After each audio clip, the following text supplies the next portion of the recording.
Why are Republicans and their Tea Party allies whining about income tax cuts when we have been at war for the last decade and while young men are still dying? Listen to my papa.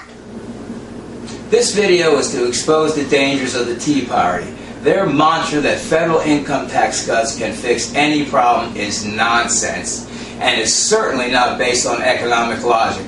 It is a strategy their right-wing demagogic leaders Glenn Beck, Sarah Palin, Rush Limbaugh, and Fox News hold as gospel. Listen to my papa. Listen to my papa. The Tea Party and their deification of federal income tax cuts for the wealthiest Americans begins with the erroneous belief that the Reagan presidency was 8 years of sheer bliss, when in fact the Reagan years contains the last worst recession since the Great Depression. During his years controlling economic policy, a favorite saying of Reagan's was this: "It's a recession if your neighbor loses his job, a depression if you lose yours." The Reagan presidency was by no means a party for tens of millions of Americans. Listen to my papa. So, Reagan's first act before his income tax cuts were even passed was to sign an executive order to eliminate UDAG grants, Urban Development Action Grants. That money went to the states and municipalities to repair aging infrastructure, construct new bridges, sewer systems, and other projects needed for a growing society. Those grants have been gone for 30 years now. Here's one catastrophic result. 70,000 of our bridges have been declared structurally deficient and dangerous. One already collapsed, and another was barely saved on I-95 outside Philadelphia, PA, by an observant worker, and thank God disaster was avoided. The History Channel's Crumbling of America documents all of these problems. Happy motoring, and say thanks to the right wing for the destruction of UDAG grants. Listen to my papa. The Reagan presidency produced unprecedented budget deficits due to his income tax cuts. The Republican solution at that time was to use large surpluses generated by the FICA tax coming from the paychecks of ordinary workers.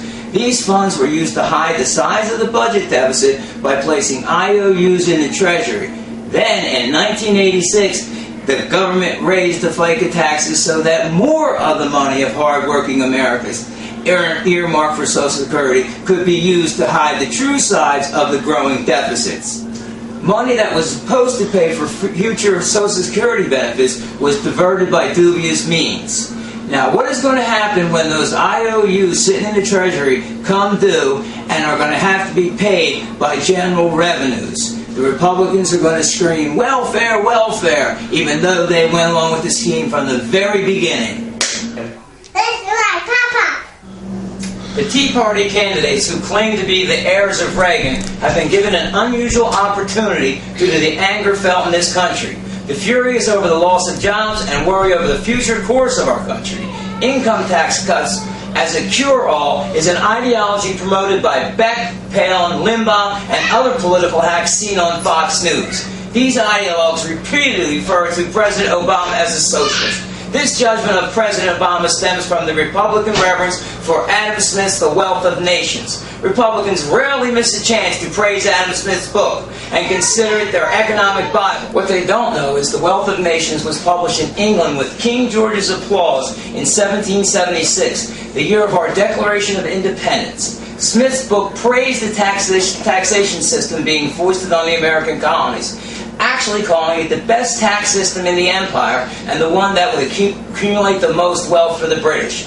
When Tea Party candidates are questioned, they seem to know little relevant information about present-day economics or where the ideas come from. Listen to my papa. The nonsense that some in the media believe that President Obama shouldn't talk about the past and the economy that the Bush administration left him is bullshit. Bush left huge budget deficit by 8 years of enriching the wealthiest among us with massive income tax cuts and corporate welfare. Never in history has a president or any other responsible leader cut taxes while fighting a war, let alone 2 of them.